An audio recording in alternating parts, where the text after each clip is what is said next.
revoked. All right, I'm going to order pre-sentence investigation.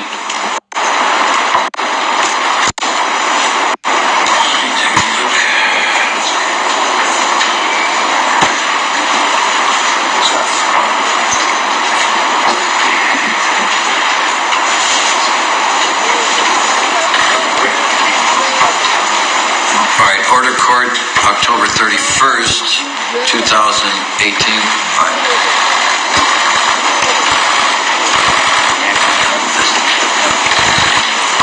right. Thank you very much. Appreciate that. Court in recess.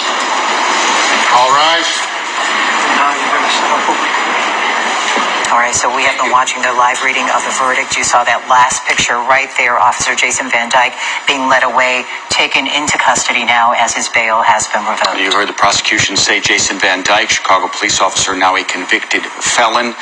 Leah Hope has some reaction, and she is at the courthouse with more for us. Leah. So certainly everyone here, I'm mainly standing with media, was very quiet, trying to listen to their feeds and their stations. And of course, I was listening to the feed here as the jury was reading this verdict. And what's interesting is that that second degree instruction was something we were wondering if the jury was going to get.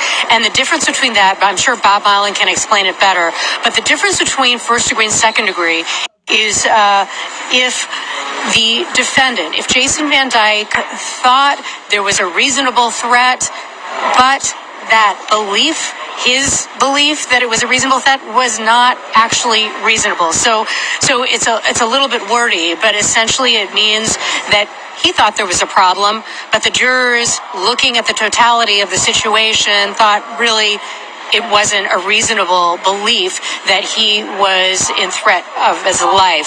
So you'll recall, I hear some sound here. I'm not sure if that's from here or someplace else. I did speak with some of the community organizers outside the courthouse. Apparently, some folks are gathering outside, justice for Laquan, and we know that some of the community organizers have been planning to gather around City Hall as well. So you can expect to hear people speaking about this case as they have been since the video was released in 2015. So today should be no different, except that we have the verdict's voice, the jury's voice in all of this. The 12 jurors in this case, remember, there was some concern about the makeup of the jury in this case, that there wasn't enough diversity.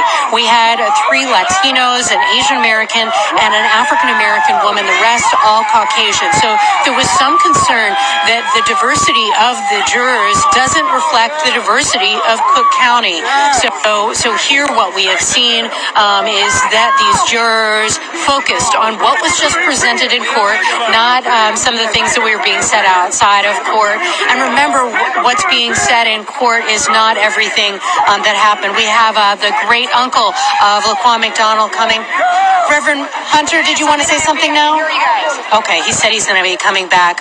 So we have the family of Laquan McDonald coming down, more of his relatives coming down.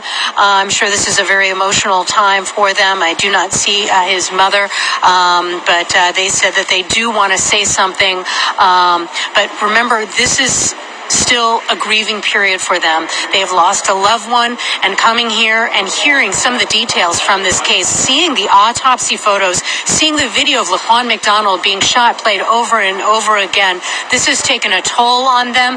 They are people of faith. The patriarch of the family, West Side minister, it looks like they're going to go collect themselves and then come back to comment. Looks like some other folks are coming out of the court. These are some of the spectators who have been in court, as well as some of the journalists. We want to hear what people have to say, and we know people will have a lot to say as the verdict comes down. Guilty for Jason Van Dyke on second-degree murder and guilty of 16 counts of aggravated battery for the 16 shots fired into Laquan McDonald. Back to you in the studio. Let's listen to what's happening.